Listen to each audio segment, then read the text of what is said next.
July 9th, 2006. Berlin, the World Cup final. France against Italy. 110 minutes had already been played. The score was still level. One goal would decide the biggest game in football. Then, something happened that nobody expected. Zinedine Zidane, the captain, the greatest player of his generation, the man carrying an entire nation on his shoulders, suddenly turned around and headbutted Marco Materazzi. The stadium fell silent. He's just headed Materazzi in the middle of the chest.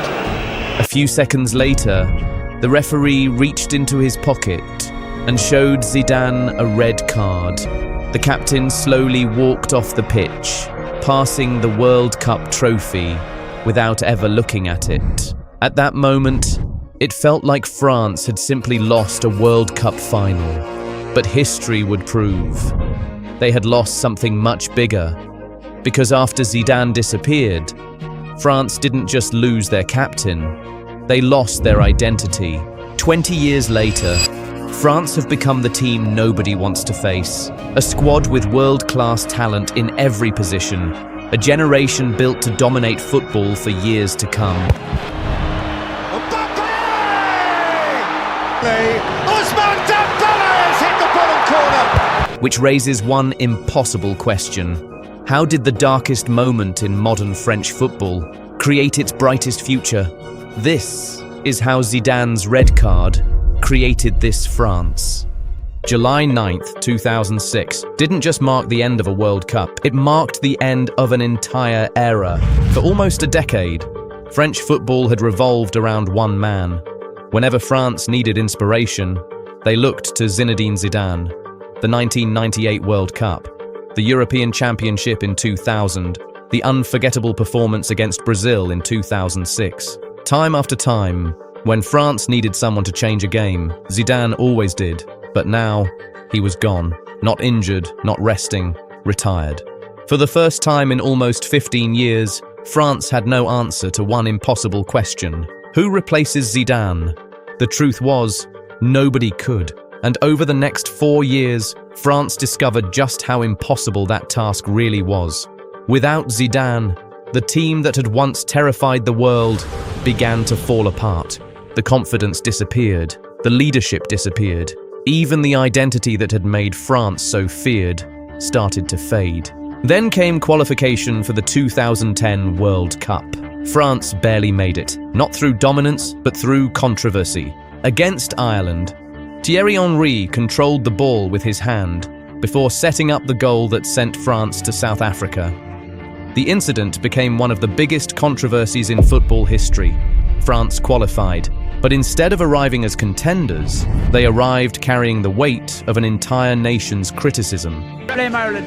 Yeah, it was a bad decision. That was a terrible decision. It was a cheat. Henry's a cheat. Cheat. And things only got worse.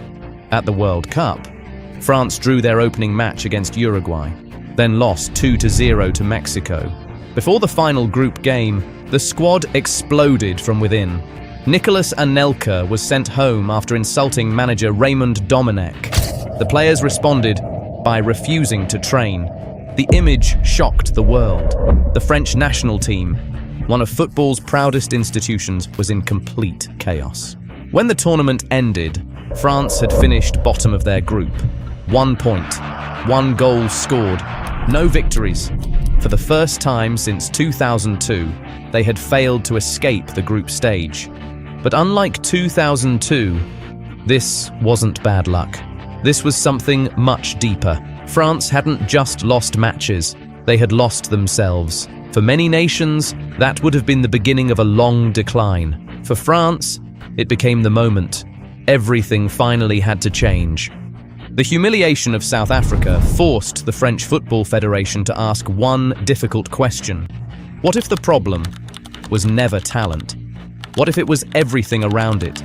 And make sure that they can be again successful. On attend beaucoup. Alors première question très simple, quelle est la première raison du fiasco?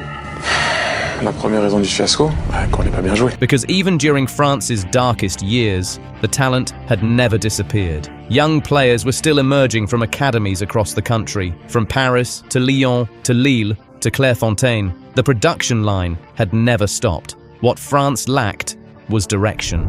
Then, in July 2012, everything changed. Didier Deschamps became the new manager of the French national team, a World Cup winner as captain in 1998, a man who understood exactly what representing France meant. But Deschamps didn't promise beautiful football. He promised something much simpler: discipline, responsibility, and above all, the team would always come before the individual. The culture that had collapsed in South Africa had to be rebuilt from the ground up. Players who disrupted the group no longer had a place. Reputation meant nothing. Commitment meant everything. Almost immediately, France began to change. Not overnight, but step by step. At the 2014 World Cup in Brazil, France arrived with almost no expectations. Instead, they played some of their best football in years. They defeated Honduras 3-0, then dismantled Switzerland 5-2 in one of the tournament's most entertaining matches. Right forward and then plays an emphasis. Soko! It is 5 goals! For the first time since Zidane retired, France looked united again, confident again, together again. Their journey ended in the quarter-finals, losing 1-0 to the eventual champions Germany. It was a defeat, but it felt completely different from 2010. This team hadn't embarrassed France, it had restored belief. And behind the scenes, something even more important was happening. The generation that had grown up watching Zidane was becoming professionals. Paul Pogba, Raphael Varane, Karim Benzema, Antoine Griezmann, N'Golo Kanté. Soon, they would be joined by another generation, then another. France weren't building a team anymore. They were building a system that combined one of football's deepest talent pools with a clear identity under Deschamps, who took charge in 2012 and steadily restored stability after years of turmoil. And the rest of the football world still had no idea what was coming next. By the summer of 2016, France believed the rebuilding was over. The tournament was at home. The squad was stronger than it had been in years. The country expected one thing: redemption. 10 years after Berlin, France had another chance to erase the memory of Zidane's final night. Everything seemed to be falling into place. Antoine Griezmann was having the tournament of his life. 6 goals, 2 against Germany in the semi-final. France were back in a major international final. There was only one obstacle left: Portugal. And then, football reminded France that rebuilding a team isn't the same as building champions. Cristiano Ronaldo left the pitch injured after just 25 minutes. Most people thought France's moment had finally arrived. Instead, the pressure became heavier. Chance after chance was wasted. For 109 minutes, France searched for a breakthrough. Then, Eder struck. 1 goal, 1 moment, another final lost. Deschamps! Super strike! Eder smashes Portugal onto the verge of glory! The defeat to Portugal hurt, but this time, France didn't collapse. They evolved. For years, every generation had been compared to the one before it. Who would become the next Zidane, the next Henry, the next Vieira, the next Makalele? But after Euro 2016, those questions quietly disappeared. Because France had discovered something far more valuable. They didn't need another legend. They needed a complete team. By the time the 2018 World Cup arrived in Russia, France possessed something no other nation could match: depth. Hugo Lloris in goal, Raphael Varane leading the defense, N'Golo Kanté controlling the midfield, Paul Pogba dictating the tempo, Antoine Griezmann connecting every attack, and a 19-year-old named Kylian Mbappé ready to change football forever.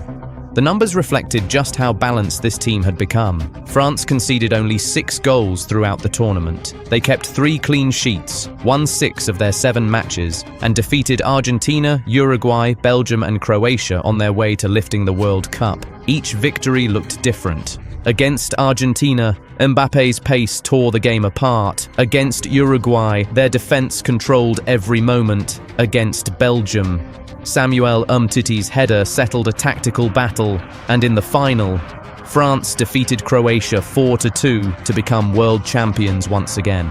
It wasn't one player carrying the nation, it was a team where every position could decide a match. That was the biggest difference from 2006. Back then, France depended on Zidane. In 2018, France depended on France. The identity they had lost in Berlin had finally returned. But unlike the old one, this identity wasn't built around a single genius. It was built around a system that could keep producing them, and that meant the story wasn't over, it was only beginning. Winning the World Cup wasn't the end of France's journey. It was proof that the rebuild had worked. Because over the next 8 years, another generation would arrive. Stronger, deeper, and perhaps the most complete France team the world had ever seen. In football, dynasties usually don't last. Golden generations grow old, legends retire, and eventually every great team fades away. But France never did. After lifting the World Cup in 2018, they reached another World Cup final in 2022. Only a penalty shootout against Argentina stopped them from becoming back-to-back world champions. Most nations would have seen that as the end of a generation. France saw it as the beginning of another, because while Mbappé became one of the biggest stars in world football, a new wave was already arriving. Aurélien Tchouaméni, Eduardo Camavinga, William Saliba, Michael Olise, Bradley Barcola, Désiré Doué, players developed in different clubs, with different styles, yet all capable of wearing the same blue shirt. That is what makes modern France different. They don't depend on one player, they don't depend on one generation, they depend on a system, a football culture that keeps producing elite talent year after year. From Clairefontaine to Paris, from Monaco to Lyon, French football has become one of the world's greatest production lines, and that changes everything. Today, when opponents prepare to face France, they aren't worried about stopping one superstar. They have to stop an entire squad. A squad filled with Champions League winners, league champions, young stars, experienced leaders, and players still waiting for their chance. That depth is why France enter almost every major tournament as one of the favorites. Not because they have the next Zidane, but because they no longer need one. The image everyone remembers is Zidane walking past the World Cup trophy in Berlin, head down, his career over. It looked like the end of French football's greatest chapter. But history tells a different story, because that night, France didn't just lose a World Cup. They lost the identity that had carried them for a decade, and only by losing it were they forced to build something stronger. Not another legend, not another golden generation, but a nation capable of producing them forever.